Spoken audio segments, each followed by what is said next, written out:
Maithili express.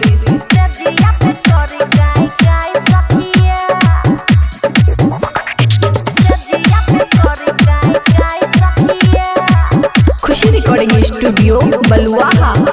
जब मारे छे भतार धाय धाय सखिया हम सजिया पे करी काई काई सखिया। जब मारे छे भतार धाय धाय सखिया हम सजिया पे करी काई काई सखिया।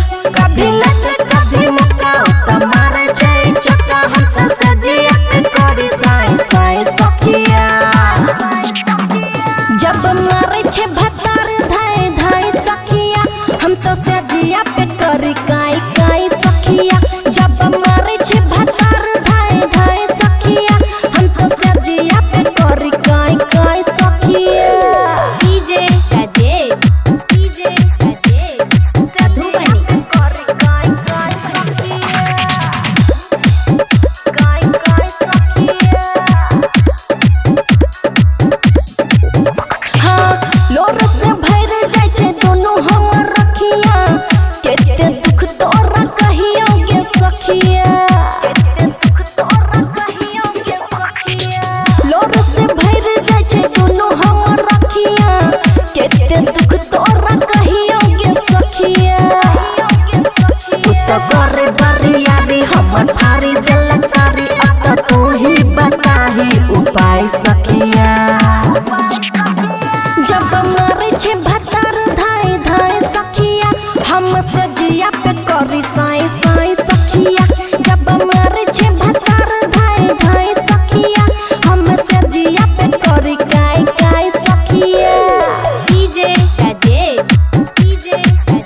हम सजिया पे करी काई काई सखिया।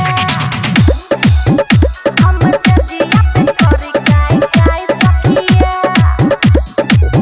हाँ मर के देह पर देलक गे पिया रात के आबै छे पी के पिया। रात के आबै छे पी के पिया। मर के देह पर देलक गे पिया रात के आबै छे पी के पिया। हमरा मन भतार करे हमरा लाचार खुशियाँ सब करे हाय सखिया। जब मारे छे भतार धाय धाय सखिया हम सजिया पे करी काई काई सखिया। जब मारे छे भतार धाय धाय सखिया हम सजिया पे करी काई काई सखिया। खुशी रिकॉर्डिंग स्टूडियो बलुआहा।